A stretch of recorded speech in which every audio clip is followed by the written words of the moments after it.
Hello, and welcome back to another episode of Skyrim Plus. Today we're featuring Castle Malkast by SkySuperMarks. Let's check out the map. The castle is located inside of Stonewatcher Cave. It's near Avanchnzel, the Heartwood Mill, Riften, and here we are again at Stonewatcher Cave. For those of you who appreciate a world space view, here's Riften in the distance, and you can see Darklight Tower, and then to the right on the hill is Avanchnzel, and below it on the Iverstead side is Stonewatcher Cave. Let's drop down and check it out. As I mentioned earlier, the home is located inside of this cave. Look at the cool ruins on the outside. That's a nice touch by the mod author. This is actually his first mod for Skyrim, and it's an impressive first entry. He formerly made a follower mod for Morrowind years ago, and his knowledge of level design comes from the Arcane University's teaching program. You may remember some of their past projects like Hestra's Nest, or their more recent New Lands mod release, Hearthstone Isles. After a short walk through the cave, we've arrived at our new vampire-themed home, Castle Malkast. It's an impressive first view.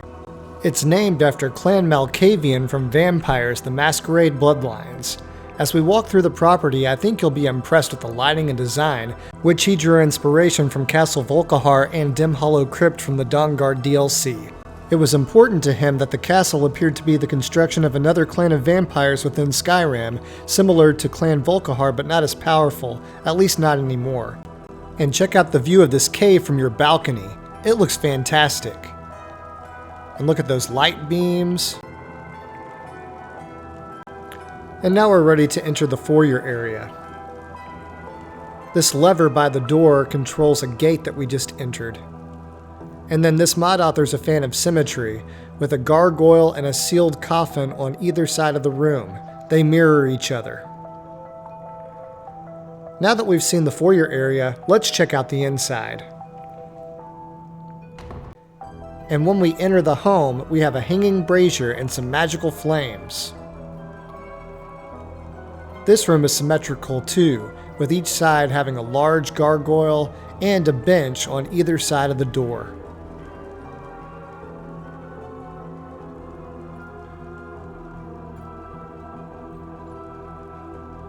As we head towards this next door, we have a couple of choices. Heading right takes us to crafting stations and the Lord's Sanctum, which has an armory, forge, master bedroom, and balcony. Or we can go left, which is what we'll do first, and see a throne room, church, guest quarters, dining hall, and Thrall Room. Hey, it is a vampire-themed home after all. But check out this throne room. How grand is this space for you, the master of a powerful vampire clan? Look at the size of that gargoyle. And check out those skulls with the blue glowing effect. That's a masterful design choice by SkySuperMarks. And to the right, we have a religious gathering place. I like the banner and the blue lights, and it has a shrine of Azura in the middle in front of the lectern. Really cool looking space. Let's go see the other side of the room. Heading to the other side of the room, we find a sealed door, and the mod author did say that there would be some areas that look like they could be accessible or might be secret, but they're not yet. This is to give him some space for possible expansion later on. He did say there would be an update coming in around a month, hopefully with a new cell and transportation power. Here are some bookshelves, and then you have a little office space back here. If you like this divider with the wolf skulls, this is a mod called Divide and Conquer. I saw it on Soft Gaming's YouTube channel yesterday and installed it to test with this home. I'll link it in the description. Now that we've seen all that the throne room has to offer, let's head down this hall to the next area. Okay, once we get to this space, you can either go straight or you can turn left. We're going to turn left first.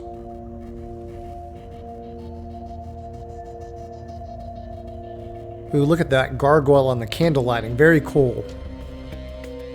And here's your guest quarters. Now I know what some of you are thinking. Why didn't he include any NPCs? It's actually his personal preference. He doesn't like homes that include a lot of NPCs, so he wants you to use mods like My Home is Your Home to bring NPCs to populate the place with. Okay, back here we have a cool double coffin bedroom for your vampire followers to stay. You've got some storage containers, a nice dining table, and then you have a couple of these side bedrooms that are open to the main living space. And they mirror each other too, very symmetrical. Okay, you've got some candle lighting back here, an area for them to get dressed. There are those noble dividers again that we showed you earlier. And then here are some noble beds. I downloaded ignoble beds from that same video yesterday. I'll link these in the description too. And then you have a little corner table.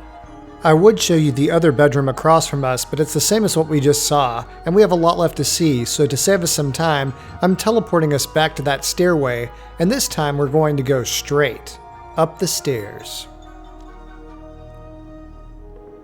Check out those blue magical lights again. Even the transition areas in this home look awesome. And I hope you're hungry, just not for my blood, because we found our way to the dining room, and it's huge. There's plenty of space for you and your followers to eat. We have a large dining room table up here, and we've got some empty shelving, so Jackson's Positioner users will really enjoy having that. And check out these cool chairs, and you guessed it, another mod from that same video.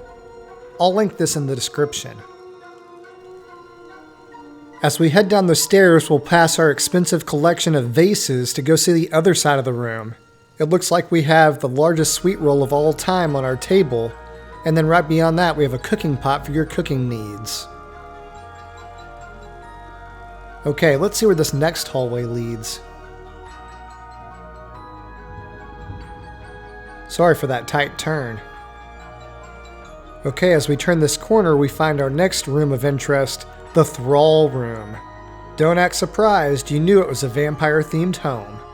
Okay, to the left, it looks like we have some kind of an experimenting area on people. You've got a collection of bones, a bloody mead barrel, and then it looks like there's a cave back there, but it's just shallow.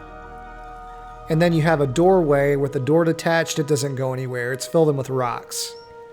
Okay, we're going to turn on the travel lantern so you can see these bloody rags, the paralysis potions, cure disease potions, probably to keep your human cattle's blood clean for your feast. It looks like they aren't escaping anytime soon in those cages. And down the hall we have another bookshelf for the bookworms of Skyrim. And here's a table with some of your leftovers. If you're still hungry though, I've heard Nazim's still available for takeout.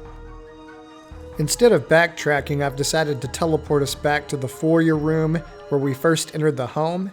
And if you remember correctly, the first time we headed left, but this time we're going to head right and see what's this way. Spoiler alert, there are some really cool things still to see.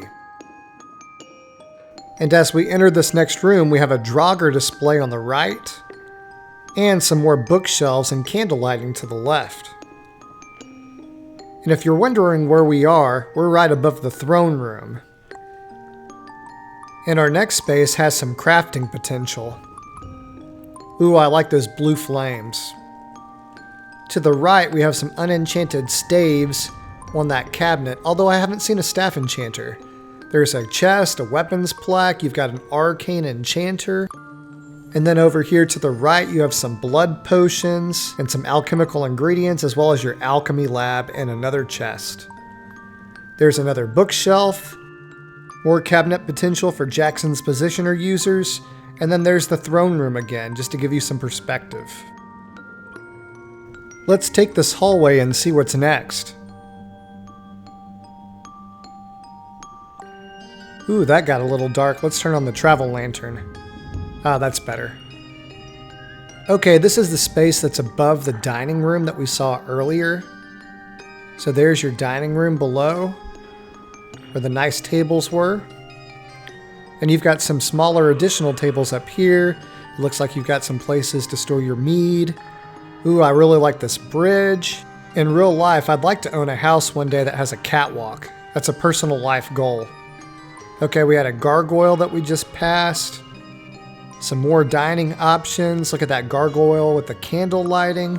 And then you have several important books on this bookshelf. If you're a Legacy of the Dragonborn player, those can count towards several items you need towards your museum count. Okay, as we go up the stairs, we're heading to the next area. And once we get past these candles, we have a couple of options. There is one hallway that's closer, but we're going to go to the one that's slightly further back first. It just makes more sense for the tour. And in this space, you have an office. It looks like someone's been mounting skeever heads again. I guess skeevers would be kind of like a vampire's version of McDonald's for their meals. Not the best blood. Okay, we're going to continue on. It looks like we have a training dummy and some more storage back here. And then to the left, you've got another Shrine of Azura. We had one in that religious area of the throne room too. And then there's a target for archery practice. Oh, check out that skeleton archer. He's ready to take you out. This is the last room on this particular hallway. You have some valuable items like gold ore and the strong box on the ledge, and some alchemical ingredients and potions too. And then on this side of the room, you've got some more leftovers that you've left out, and a wardrobe. Okay, rather than backtracking, I'm going to go ahead and teleport us back. And now we're going to take the stairs that were nearest to that main hallway. And look at this transition area. Again, even his transition areas are really cool. The blue flame just adds so much character. Usually I don't spend that much time going through transition areas, but this is pretty neat. Some more of those blue flames look fantastic. The gargoyles with the candle lighting again. The operating table. And now we're ready to take these last set of stairs to the Lord's Sanctum. You're really going to like this area. And as we head up these stairs, you kind of enter a cavernous area before you get to the Lord's Sanctum. So you've got another gargoyle and brazier to your left. There's a path down to the water. And then to your right, you have a waterfall. I did check the water and the little paths. They don't go anywhere yet. Now we'll head through this door to enter the Lord's Sanctum. I like how it didn't have another load door. You just went right in.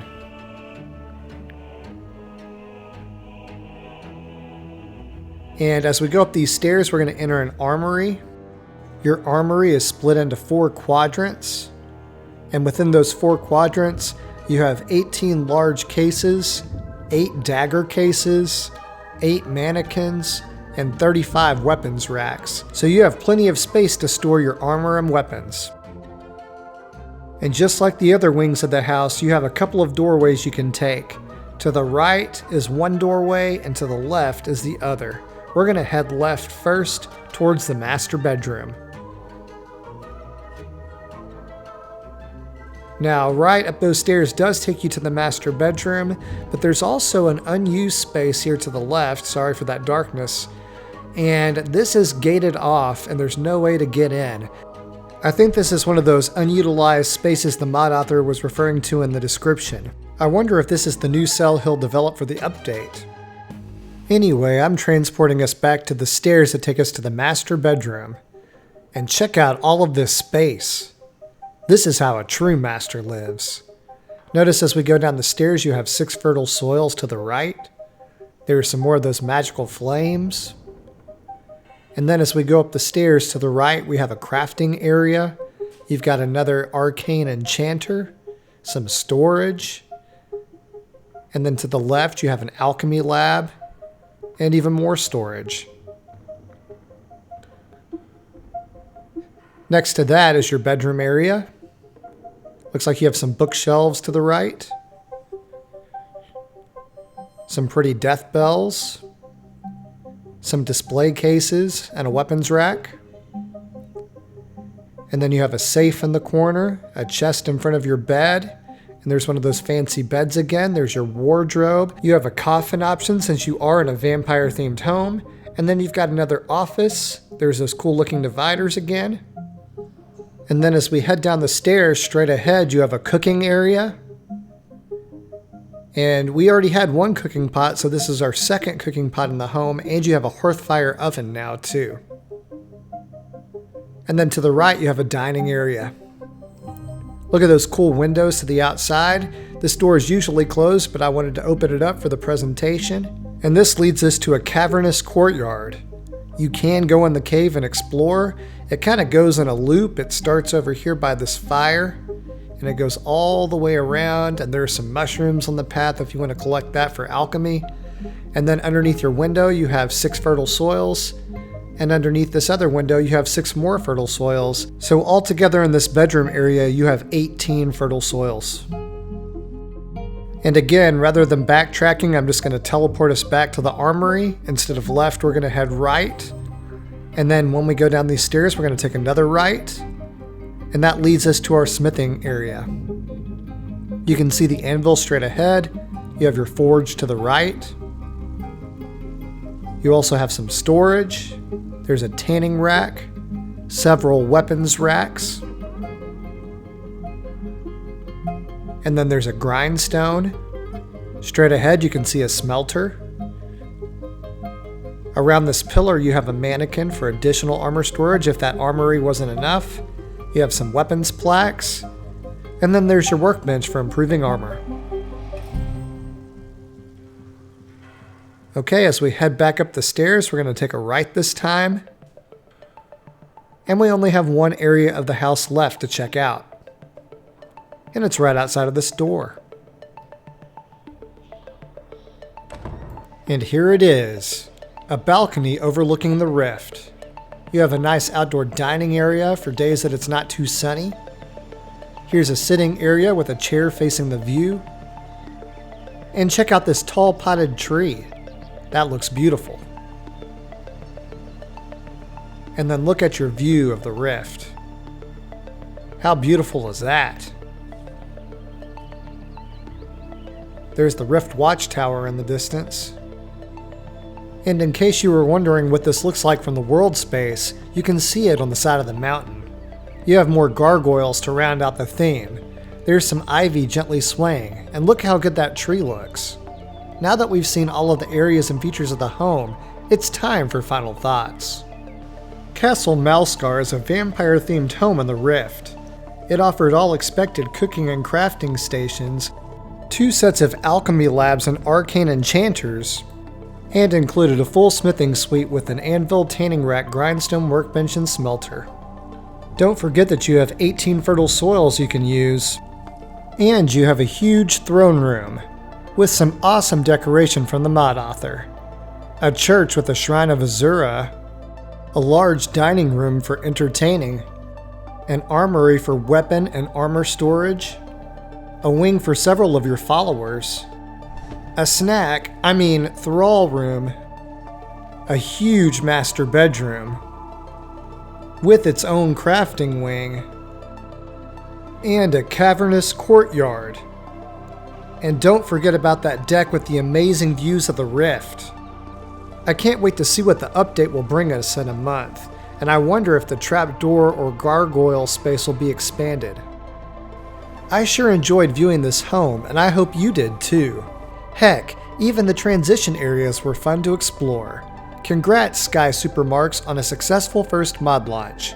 This concludes our feature of Castle Malkast. If you enjoyed the show, please click the like button and leave a comment with your thoughts. To see more of my past tours, click the playlist on the top left. To see my future content, click the channel icon on the bottom left to subscribe.